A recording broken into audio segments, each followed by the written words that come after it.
Fundação da Liberdade Econômica é um centro de pensamento, produção de conhecimento e formação de lideranças políticas, que se baseia na defesa do liberalismo econômico e do conservadorismo como forma de gestão. Para mais informações, acesse flebrasil.org.br. Olá a todos, eu sou Eduardo Fayet, da Fundação da Liberdade Econômica, e este é mais um episódio do Liberdade em Foco, o podcast da Fundação da Liberdade Econômica. Sejam todos bem-vindos. No nosso podcast falaremos de um tema muito importante para o Brasil, a renovação do mandato do presidente Xi Jinping da China e as diretrizes da política interna e externa chinesa. E para falar sobre o assunto, convidamos o embaixador Márcio Cambraia, um dos experts da Fundação da Liberdade Econômica. Márcio Cambraia é diplomata de carreira e foi o primeiro da turma do concurso do Instituto Rio Branco. Ele serviu em Montevidéu, Londres, Madrid, Roma e em Praga. É professor de Ciência Política e Relações Internacionais na Universidade de Brasília e lecionou também no Instituto Rio Branco do Ministério das Relações Exteriores. É autor da obra Os Jogos do Poder, Como Entender e Analisar a Realidade Política de um Mundo em Transformação, e publicou inúmeros artigos nas áreas de ciência política e relações internacionais. Márcio Cambraia, é uma satisfação recebê-lo aqui no podcast da Fundação da Liberdade Econômica. Seja muito bem-vindo. O prazer é meu e agradeço muito o convite. Márcio, sobre esse assunto, a gente sempre tem muitas dúvidas, né? A China parece que um mistério, um oráculo, né? E aí eu gostaria de começar a nossa conversa aqui perguntando para você, qual a importância desse 20º Congresso do Partido Comunista Chinês que deu esse novo mandato, né, ao presidente Xi Jinping? Bom, mais importante ainda do que o novo mandato para o presidente, né, Xi Jinping, desculpa, é a renovação e a reafirmação dos princípios de caráter econômico, dos princípios de caráter político, tanto internos quanto externos, pelo Partido Comunista Chinês. Então, essa reafirmação de princípios, essa reafirmação de atitudes, transcende mesmo um fato importante, que é a sua recondução à máxima magistratura da China. Interessante. E ele tem uma característica, né, que eu gostaria só de analisar aqui complementarmente, é que ele será um dos mais longevos, né, dirigentes chineses já existentes. Sim, sem dúvida. E deve-se acrescentar que ele está cada vez mais firme no comando da política chinesa. Perfeito. E como é a atual política interna da China? Porque sempre a gente se pergunta aqui, né, que mercado é esse, como que o partido, né, e essas estruturas chinesas, que são muito diferentes das nossas aqui, né, do Brasil, ela se comporta. Então, como é que essa política interna ela é operacionalizada? Bom, a política interna, já no mandato do atual presidente, ela tem se caracterizado do ponto de vista econômico por uma busca de elevação do padrão de vida da população chinesa. A China fez o seu trabalho de base, de reforçar a industrialização, inclusive na área de tecnologia de ponta, de tecnologia sofisticada, e agora o Partido Comunista Chinês crê que é hora de se buscar uma elevação dos padrões, do padrão de vida da população chinesa. O outro aspecto é o controle da população. A China tem aperfeiçoado, por meio do Partido Comunista Chinês, no controle da sua população. Esse controle pode ser observado, por exemplo, no caso da política de Covid-0. E é um controle que usa recursos tecnológicos muito sofisticados. Então, ao mesmo tempo em que busca elevar o padrão de vida, elevar o nível de vida da população, está também aperfeiçoando o controle do Partido Comunista sobre essa população, usando, como eu disse, inclusive meios muito sofisticados, tecnologicamente sofisticados. Agora, a gente está falando isso, antes de falar até do controle da população, mas eu queria uma observação tua. A gente está falando isso de uma parte da população chinesa, né? Porque ainda grande parte vive nas áreas rurais, né? Nós estamos falando principalmente da população urbana. Exatamente. Mas tem havido uma incorporação das populações rurais por esta economia mais dinâmica, mas evidentemente que demora mais essa incorporação. E não podemos esquecer o tamanho da população da China, que, na verdade, já realizou grandes passos em termos de incorporação da população e de tirar sua população dos níveis de pobreza que existiam. Tem realizado grandes passos nesse sentido, como também tem realizado grandes passos na área de política externa, econômica e, inclusive, estratégica. E a gente está falando hoje de uma população que está, vamos dizer, nas estruturas das cidades urbanas de aproximadamente 500, 600 milhões de pessoas? Chega a isso? Eu acho que talvez mais do que isso. É meio difícil de mensurar, mas já Sim. deve estar chegando a mais do que isso. E no total, 1 bilhão e 300 milhões de habitantes aproximadamente a China tem hoje. Muito interessante, porque isso dá uma dimensão de que metade da população, né, praticamente um pouco mais, 60%, já tem acesso, né, a um conjunto de benefícios, né, desse novo mundo bastante interessante. E quanto à questão do controle que o senhor citou, como que há esse controle da população por parte do governo, né? O senhor citou da questão tecnológica, mas quais são os outros aspectos relacionados a esse controle? O Partido Comunista da China, que é o partido único, né, ele tem uma grande capilaridade. O Partido Comunista está presente pervade toda a sociedade, está em toda a sociedade. Tem vários núcleos, e esses núcleos trabalham na contribuição para esse controle da sociedade, ao lado de um aspecto doutrinário que é muito forte, quer dizer, é uma constante busca de convencimento da população de que o Partido Comunista Chinês é o amparo da população, que o Partido Comunista Chinês busca proteger a população da China, busca melhorar o seu padrão de vida, o seu status, e então é uma estrutura que tem uma capilaridade muito grande. O Partido Comunista Chinês está presente em todas as faixas da população. E, como partido único, há uma escala de eleições dentro do partido, desde os níveis comunitários menores até os níveis mais altos. E isso permite um controle muito grande da sociedade chinesa pelo Partido Comunista da China.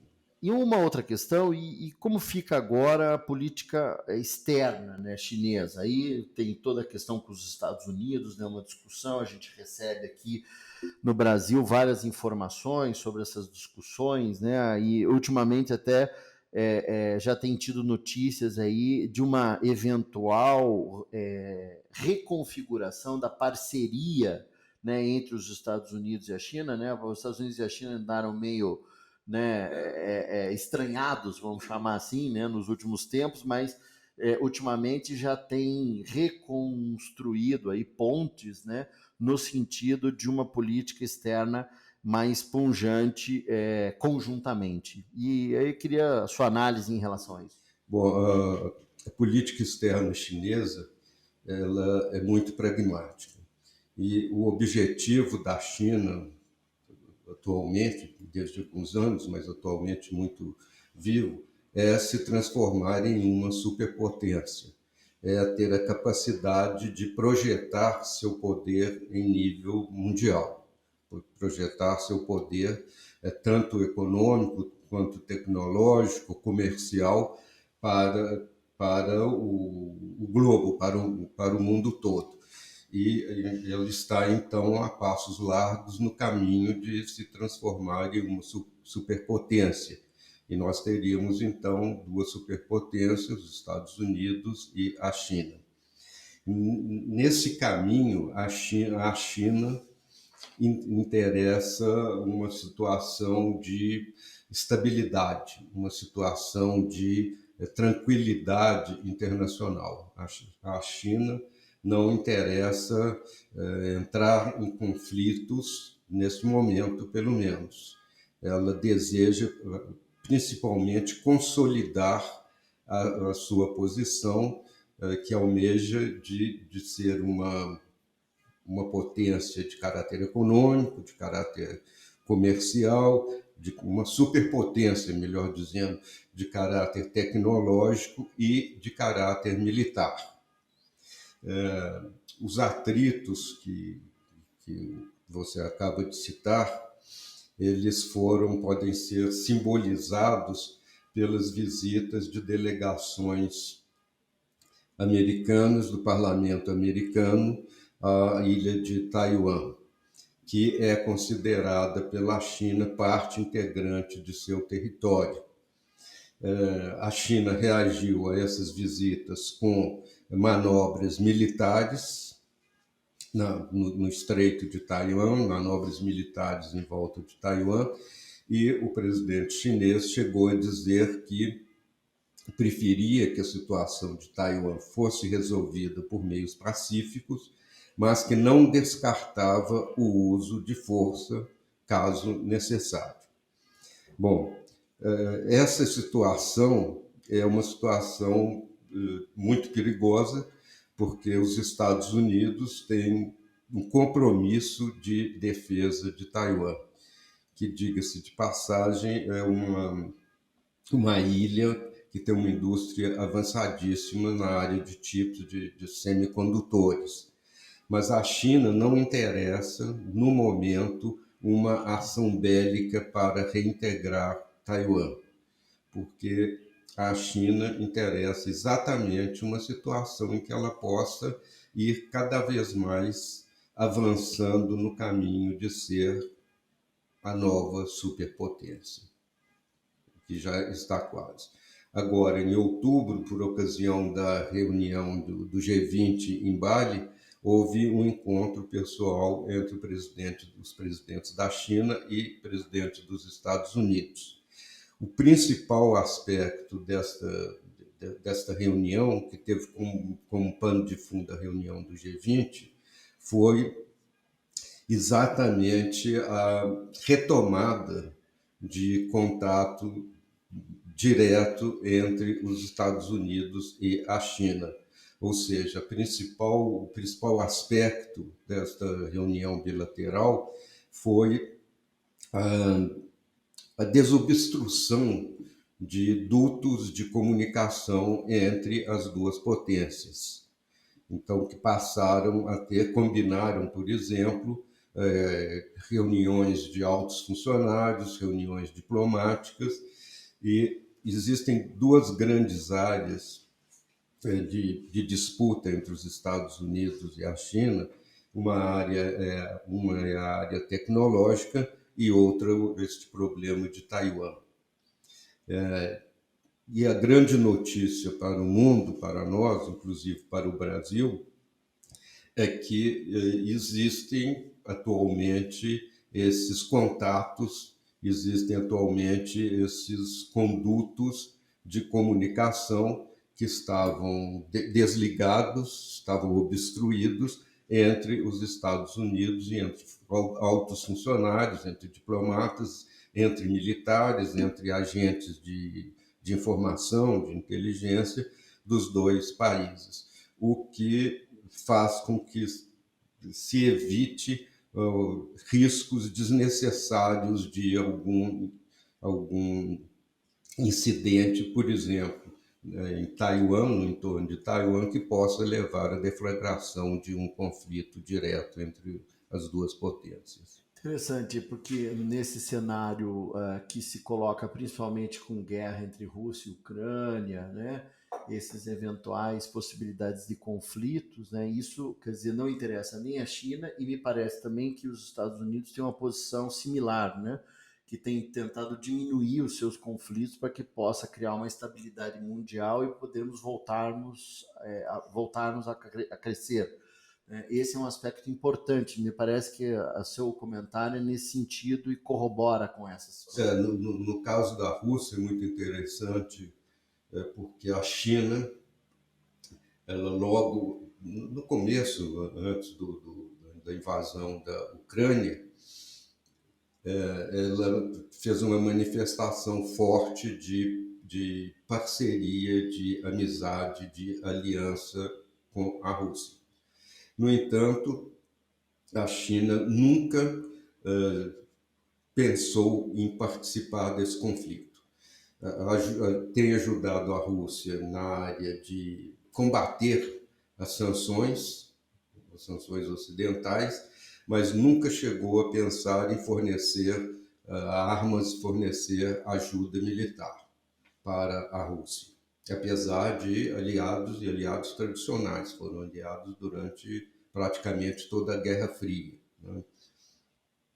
Bom, mas atualmente e nos últimos meses, a China tem dado sinais de que vê com muita preocupação a invasão russa da Ucrânia, inclusive pelos prejuízos que tem causado à imagem de sua aliada Rússia, porque a China tem procurado usar cada vez mais o chamado soft power, a diplomacia, em termos de ter uma imagem adequada e que lhe permita continuar com essa sua expansão de caráter econômico, de caráter comercial, de caráter tecnológico e mesmo de caráter militar. Meu caro Márcio, muito obrigado pelas suas análises. Espero que todos tenham gostado desse episódio com o tema Renovação do Mandato do Presidente Xi Jinping e as diretrizes da política interna e externa chinesa. Muito obrigado, embaixador. Eu que agradeço muito a oportunidade e agradeço muito o diálogo que podemos ter aqui. Diálogo, na verdade, muito estimulante. Com certeza, né? Para as nossas reflexões. E para você que acabou de nos ouvir, muito obrigado pela sua audiência. Para mais informações, acesse o site flebrasil.org.br e siga as nossas redes sociais no Facebook e Instagram, @FLEeconômica, e no Twitter, @FLEbrasil. Nosso podcast está disponível na sua plataforma de áudio preferida. Você também pode seguir nosso podcast no Spotify, Amazon, assinar no Apple Podcasts e se inscrever no Google Podcasts ou no Castbox e favoritar no Deezer. Desse modo você receberá uma notificação sempre que um novo episódio for ao ar. Eu sou Eduardo Fayet e este foi mais um Liberdade em Foco. Um grande abraço e até a nossa próxima conversa.